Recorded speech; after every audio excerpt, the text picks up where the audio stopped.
Disability Rights Oregon says the state is to blame for a foster child's death last year.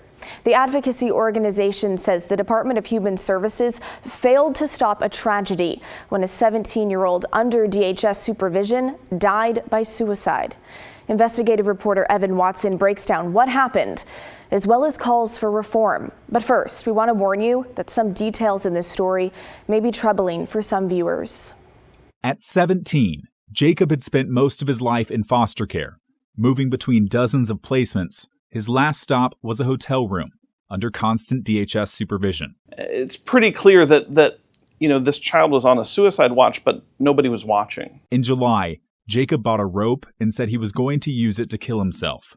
DHS staff took the rope, but they kept it in an unlocked closet in the hotel suite attached to Jacob's room. That is a shocking departure from just basic competent care. Days later, Jacob took the rope from the closet in the middle of the night and ran away from chasing DHS staffers.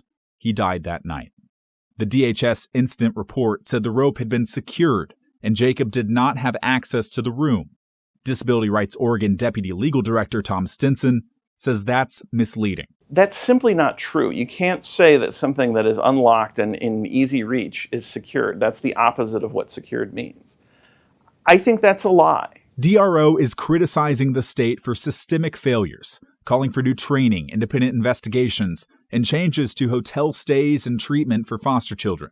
DHS shared a statement in response, saying in part that the agency mourns this incredible loss, highlighting a need for more behavioral and mental health care facilities for kids in crisis. He needed something different, and nobody ever identified or provided that something different. In the days leading up to his death, therapists, caretakers, and medical providers tried to get Jacob into treatment, but he refused, making it difficult for any option to work. No place would take him against his will, and he had stopped taking his prescribed medication for mental illness symptoms. There literally is no involuntary mental health treatment, for instance, that would give children medications against their will in Oregon. It doesn't exist. Stinson believes Jacob's caretakers should have listened to Jacob's concerns and convinced him to accept treatment. Who asked him why? Nobody ever took that time. For cases like Jacob's, expanding civil commitment options in Oregon is one route forward. Stinson says adding more voluntary treatment options has to come first, though, citing Oregon's own studies that show thousands of beds are needed to meet the behavioral health needs of people across the state. We are very far away from really being able to have that conversation because the rest of the system is so broken. Such a heartbreaking story.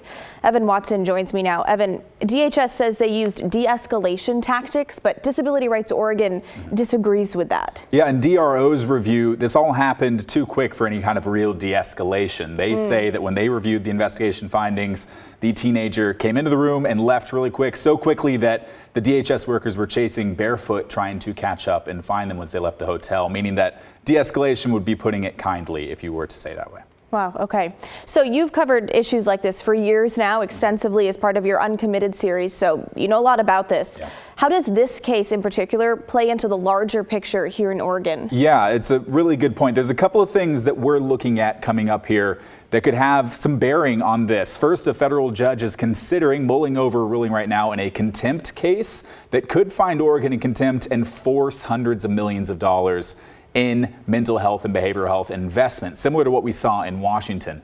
Second, Blair, I can tell you as well that there is a hearing coming up next week on civil commitment standards in Oregon that could make that more accessible, so that type of involuntary care could be more accessible across the board. More people could get help before committing a crime, as we've covered in some of our stories. But ultimately, this all comes down to capacity and bed space and having treatment available for the different types of treatment that people need. And so any of those changes would need to be hand in hand with seeing that capacity increase and the investment on the state level. And that's what we're watching right now. All right. We know you will be watching. Yeah. Evan Watson, thanks so much.